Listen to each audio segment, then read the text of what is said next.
I'm here to introduce the veterinary breakout session.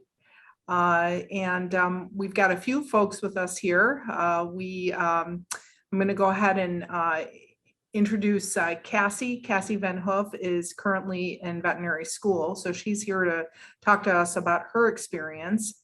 And Mark, did you want to go ahead and just introduce yourself? Yeah, I'm Mark Levenstein. I'm a professor of biology at UW Platteville. Thank you. And I'm the kind of professor of biotechnology here. And I currently work on a grant from the Dairy Innovation Hub, where we are trying to develop a diagnostic test for mastitis. And so while my training isn't necessarily in veterinary sciences, right, in this modern collaborative world or interdisciplinary world, it's not surprising to end up like kind of applying your skills to all different types of areas. Very cool. Great. Well, thank you. My name is Alicia Schiff, and I'm with WiSys. So I'm here to help moderate the session. Just to get going on a couple questions, Mark, feel free to chime in if you've got other questions that I don't ask. And Cassie, feel free to elaborate any way you want, anything that you feel would be interesting to someone who's listening or watching this recording. Okay. First questions are related to the admissions process. And if you could talk a little bit about the attributes to consider when deciding on where to apply.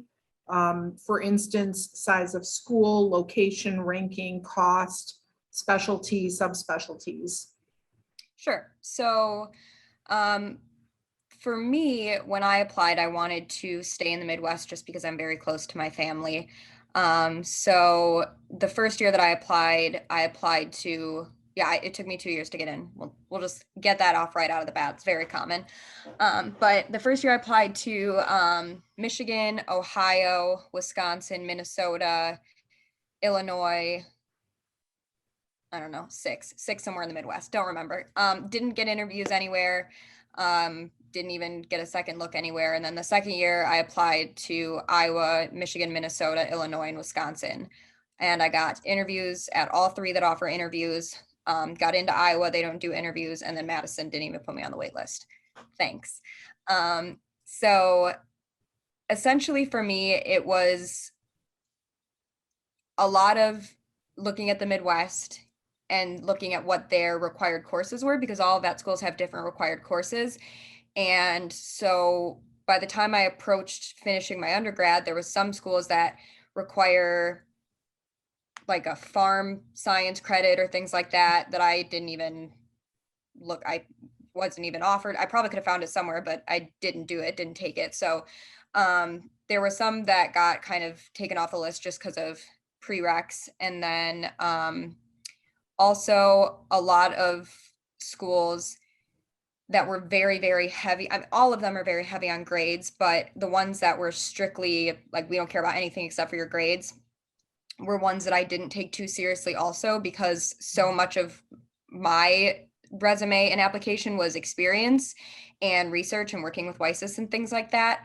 So certain schools stopped looking at the GRE, which I did fine on my GRE, but like certain schools stopped looking at the GRE recently, really cut down on their requirements for how many hours you need like of animal experience. So the ones that kind of leaned more towards how much they cared about your essays and your experiences and less about your grades were the ones that I kind of leaned towards. Thank you. Can I ask Cassie, Absolutely. what did you do in your time in between your first and second round of application? And how do you think it like helped keep the schools interested on the one hand, and on the other hand, how did you keep your interest in veterinary school? Because I assume, you know, like even when we know what we want to do, it's still right disheartening to get turned down the first time through. Definitely. I had more than one breakdown. I remember storming into my academic advisor's office and saying, look, I can be a nurse. I can go to nursing school, be done in 3 semesters with where I'm at now, make as much as a general practice veterinarian, and just be like, I'm done with it. And she literally looked at me and like took the nursing schedule and said, I'm shredding this. This is not what you want to do. Like, we all know you're going to vet school. Just relax. So I did an extra semester of school. So I should have graduated in spring of 2019 and I graduated in fall, and I retook some classes to get my grades up, specifically ones that were, a lot of schools do like your entire GPA and then your science, your major GPA, and then your required course GPA. So the ones that fell into my required course GPA and my major GPA, I retook those and got those grades up and increased my GPA about 0.3. And then continued working at the ER as a technician. So that really helped, I think, that increase in the GPA. But what really helped me, strongly recommend working with WiSys. Between the time that I didn't get in and I got in, I got the 2019 Innovator of the Year award. So putting that on my application, and I was the first female. And schools right now are very, very into diversity and inclusion. So anything you can do to be in diversity and inclusion. At Lakeshore, where I used to work, we had a diversity and inclusion like club to make sure that the hospitals were very inclusive and doing things right in the community. And I was part of that. I joined that. So essentially that, and then I got the grant through ID Advance that I got to put on my application. And then because of all of that, the Chancellor EW Parkside awarded me an Outstanding Graduate Award. So between increasing my GPA 0.3 and having 2 awards and a grant added to my application in those 8 months between the cycle, I think that really helped. And Michigan State, where I ended up going, the first year I applied, they had a 43% increase in applications, and I didn't get an interview then. And then the following year, they had another like 14% increase in applications. And they said there were a ton of people who got interviews the year before and didn't get in, and didn't get an interview the second year when I did. So I really think that a lot of it has to do with the awards and the academic achievements, because as much as all the schools say that they want you to have animal experience and it's not all about your grades, that's a lie. So I mean, it's not like you have to have a 3.0 to like be passed into Michigan's like interview process or to have them review your application, and 3.0 is low compared to the other schools, but you're not going to get in without taking your grades seriously. So Thanks, and kudos to you for sticking with it and having such a kind of a power year in the interim. yeah, thank you. That's awesome. Really impressive.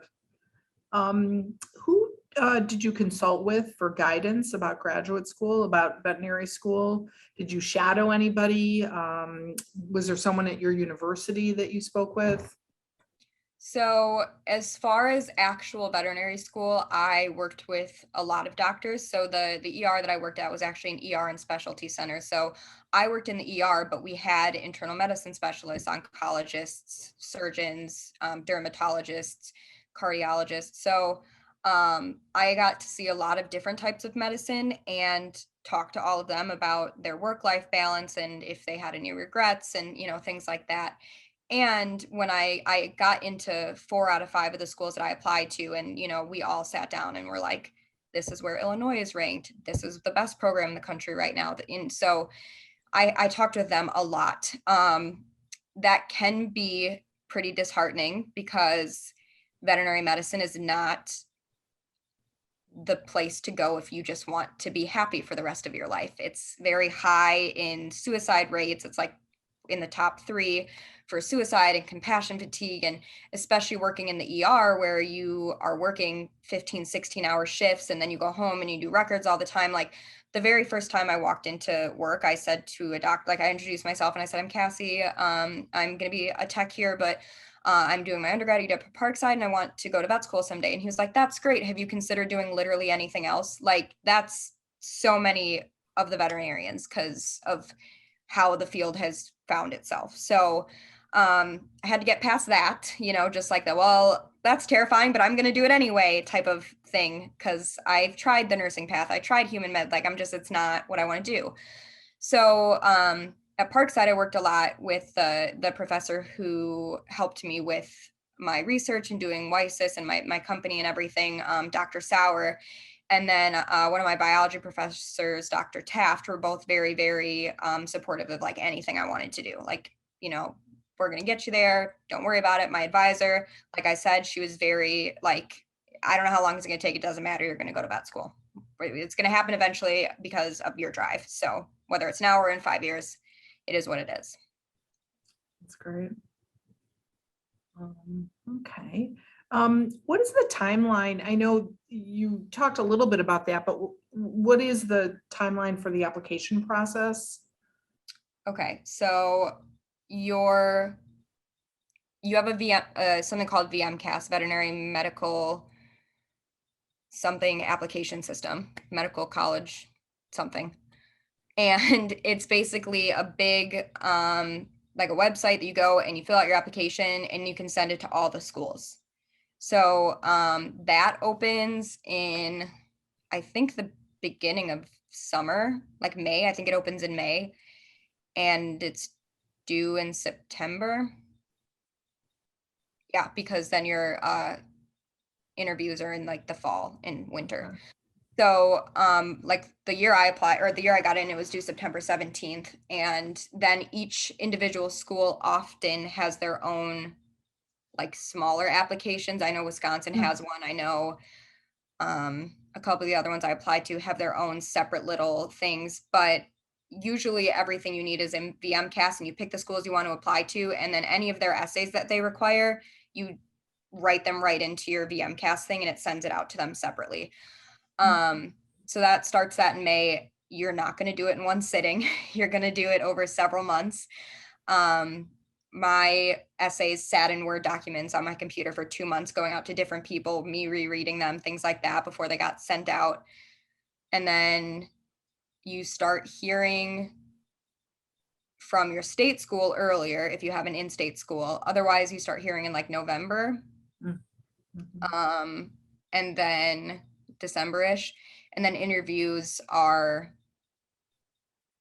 my first interview was January 31st. And then they went through the end of February, I think. So just, but all the people from Michigan had theirs earlier in like December, beginning of January. So. And you said that not every school does an interview. Some do, some don't. Correct. I Do know. you know up front which schools Yeah. do and don't? Okay. Yeah. What do you think the differentiation between those schools is? Like, why are some doing it and why are some not? I wish I knew, because then I would know why I didn't get into Wisconsin.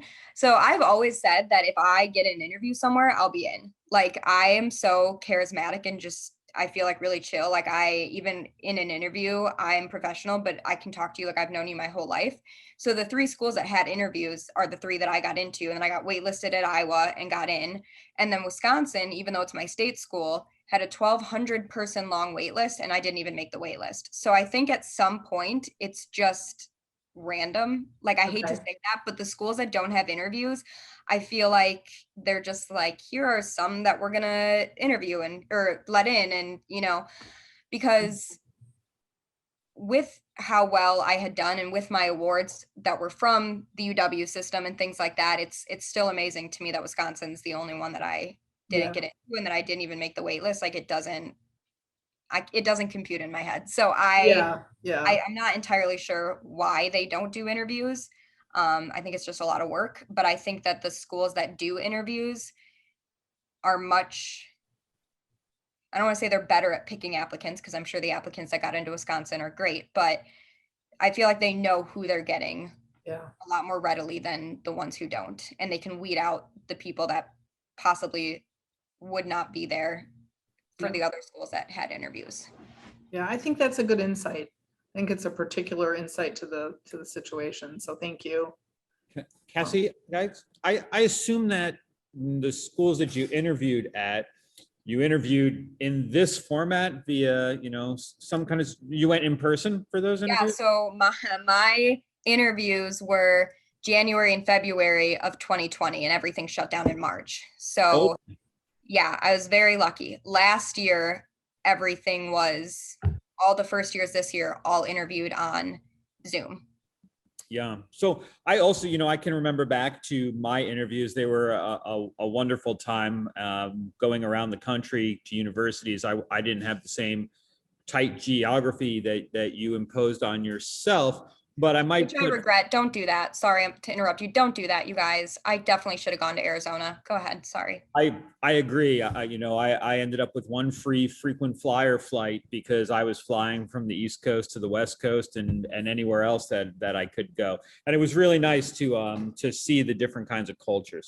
Nonetheless, though, I would just put out there potentially some schools choose not to interview for financial reasons because it's not easy to fly everyone around. And so they might choose to, you know, they might think, like you said, if Wisconsin has a 1,200 person wait list, they can make some mistakes and save on their budget and not have to bring everybody in for that use of resources. So sometimes it can be a business decision. That makes sense. That's helpful. Let's see. What items or credentials are needed for acceptance into the program? For instance, courses or extracurricular activities?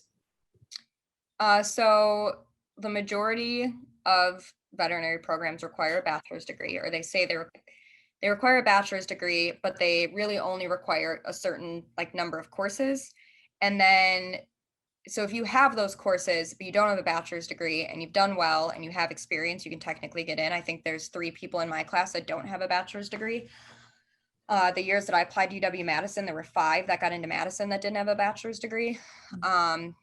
There's a lot of statistics on, they release their class statistics every year, but the majority of the time it's easiest, I think, to just get a bachelor's degree if you're going to do the traditional route. And they require like general biology for sure, biochem or chem bio, genetics, gen chem, ochem, physics, and I think college algebra. Madison requires calculus, but most of the other places didn't. Okay. Is there a exam for getting into veterinary school, like LSAT, MCAT for others?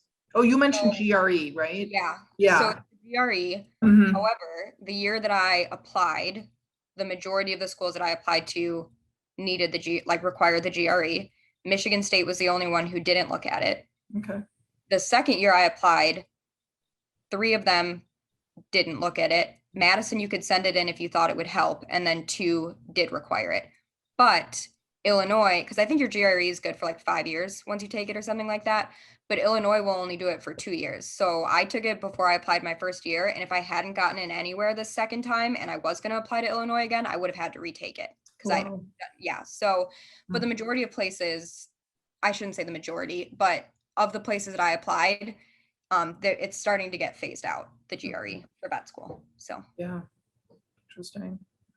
Okay, and then the last question for admissions, in terms of letters of recommendation, what types of variety of sources are needed? I had Dr. Sauer that I mentioned before, who was my OChem professor who worked with me for all of my WiSys stuff and was my head of research. He wrote me one. And then doctors from work wrote me letters of recommendation. Great. All right. Moving on to your experience in the program. How does your graduate school experience differ from your undergraduate school experience in terms of learning and living? Well, living is not apples to apples. Online, which was very different. Right. I'll tell you that much. So I actually picked Michigan State because even prior to COVID, they have what's called the flipped classroom model. So all of your didactic learning in veterinary school, everywhere else that I toured, which is either your first 4 or 5 semesters, is strictly lectures. And you're in a giant lecture hall with everybody else from 8 a.m. to 5 p.m. And Michigan State phased that out because they started recording their lectures so that students could go like watch them later. And so students just stopped going to class because they're like, I'll just watch them later. So now we have D2L or Canvas, whatever. I don't know what the UW system's using anymore, but we use D2L at Michigan State, and everything for class that we need to know for like the week is uploaded like a few days in advance, and we can watch our lectures, which are PowerPoints with our professors talking over them, things like that. And we do all of it before we go into class, and then we mainly do labs. We will go in for like all of our in-person labs, unless you're online because of COVID. But this coming year, we'll be going for all of our labs in person, and those are the things that take a few hours. But other than that, for our lecture material, we read it all online, we do our homework online, we take quizzes online, and then we go in person for maybe an hour or 2 per course every couple of days to have do questions and like talk to our professors and things like that. So that's something that's really different. I never did that. I think I maybe took 1 or 2 online courses through all of my undergrad, but even before COVID, Michigan State was kind of like half online anyway. It was, you learned everything yourself and then you went in and applied it.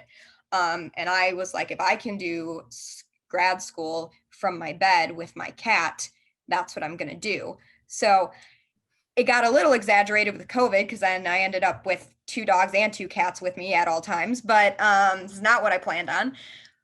But that's kind of why I chose Michigan, and that it was very different. Not sitting in lecture for hours at a time. Right. Let's see. What are some ways to get financial support for veterinary school, i.e. research assistant, teaching assistant, student loans? I'm primarily using student loans. I'm going to be in debt for a very long time. The beauty of veterinary school is it costs just as much as going to med school, but you make half as much as a physician. Don't do it if you don't want to do it. If you're going to do it, do the dang thing. You got to want to do it. So I am primarily doing student loans, but I have gotten a couple of scholarships. I don't work during the school year because when I started veterinary school, I was like, this is going to be my full-time job, and my job is to do well so that I can get scholarships. No, that was it, and it's worked. I have a couple scholarships going into next year, so I strongly recommend trying to get scholarships. Other than that, there are a couple of programs where you can work for the veterinary school in the ER, in the pharmacy, and that gives you some extra money. It doesn't take anything off your tuition, but it's some money, and they know you're a student, so you can work for 2 hours a week, or you don't have to work over like winter break or summer break. They know you're going home. They don't care.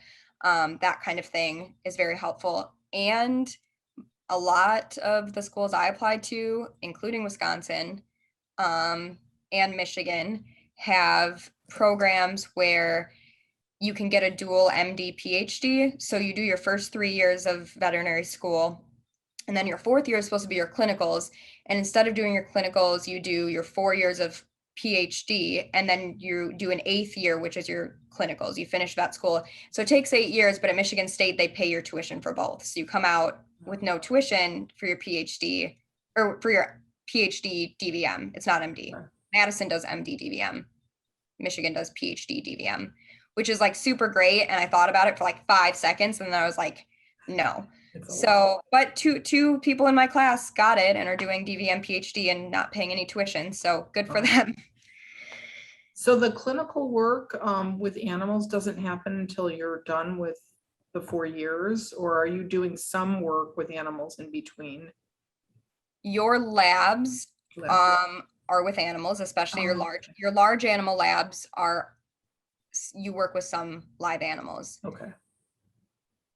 That's pretty exclusive to Michigan State. That's one of the big draws to them, is that they get you working with live animals in your first semester. Most other schools, your first 4 semesters are like didactic only, and you don't, other than your cadavers and anatomy lab, which is a reason that a lot of students chose Michigan State. But our first 5 semesters are didactic with our labs, and then our 6th semester, so second half of 3rd year, is when we start externships, and that's when we really start like going with a bunch of different clinics for like 3 weeks at a time, whatever, and working and practicing. And then our 4th year is clinicals, where we basically go work somewhere for a year for our 4th year. So for our labs and things like that, we practice on animals, but we don't start like treating animals until like our 3rd and 4th year. Interesting. Okay. Let's see. Well, I've kind of am done with some of the typed up questions. Mark, did you have any other questions you wanted to ask Cassie? I guess when I heard you say you turned down the DVM PhD route or didn't pursue it, I guess is different from turning it down. I kind of concluded in my head that you weren't interested in being a research vet, that you want to be a clinician, I guess. Is that an accurate assumption? Yes, that's correct. So I don't love research, which sounds bad because I have worked with WiSys so much, but like I like blasphemous, to be honest. I like my research and things that I'm very interested in, but you don't always get to choose what research you're doing. And so there's a lot of work for DVMs at like the CDC and the USDA and in food medicine. And I'm like, doesn't sound interesting to me, pass. And I know I want to be a clinician. So even though it would be free, it would also be 8 years instead of 4, and I'd still end up being a clinician. And I'm pretty sure that I want to specialize in something like surgery or radiology. I haven't decided yet, but I'm not going to do 8 years, get a DVM PhD, and then do another 4-year residency. I'm going to be 56 years old by the time I'm done. So it just didn't align with everything that I wanted to do. And also, this is a pathetic reason. So if any students watch this later, don't listen to me. But I'm engaged and I'm getting married, and he didn't move to Michigan with me. And I'm like, I'm not doubling it for another 4 years for something I don't even want to do when my fiance and my dogs live 3 states away. So it just didn't line up with everything we wanted. Understood. Yeah. Another question I was wondering about, maybe even more so for other students that might be, that might come and listen, was you mentioned how big that wait list was at Wisconsin, right? And that's kind of a mind-jarring number you threw out there. But it did make me wonder about the size of the program. So I don't know if you'd mentioned how many students entered with you at Michigan State in your class. Are you talking about 20 students, 40 students? Are there 100 of you in a lecture hall? There's 116. Well, there was 116 at the beginning of first year. I don't know if there's still 116 of us. I hope so. Wisconsin, which is who I referenced having the 1,200 person long wait list, they admit 89 students per cycle, and 68 seats are reserved for in-state residents, just not me. I'm never. Are there cycles fall, or do they actually stagger their program? No, it's once a year.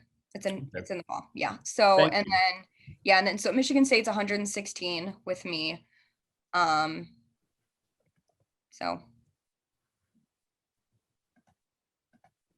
that's good. I think that's just kind of helpful information if you're wondering how big. I was a biology PhD, and programs there tend to run a little bit smaller. My class was actually 63 students, which was very large, but happened to be an all-encompassing biology program. A lot of times you'll have, there's a molecular biology program, there's a cancer biology program, there's a biochemistry program, and then they all will have 20 or 30 students in them.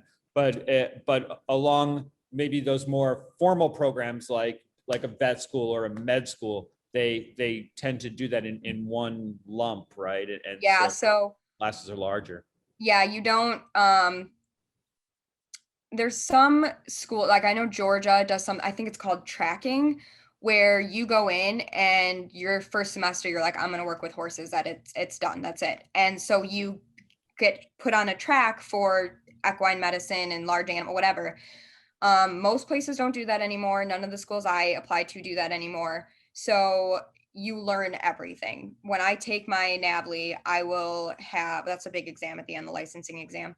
I will have the 4 main animals you learn about are cat, cow, horse, dog, and I will have all of that education. And then anything additional, like if I wanted to work farm animals, if I want to do exotics, if I want to do aquatic medicine, those are all things that I sign up for like externships for. And I go out and do a 3-week externship at SeaWorld or, you know, wherever, to get that kind of experience. But they don't sort us large animal, small animal, like whatever. You're going to learn everything you're going to need to learn to be a successful vet on day 1 and pass your NAVLE. And anything you do after that is up to you. Thanks. That's great info. Interesting. Great. Well, thank you so much, Cassie. This has been a great session.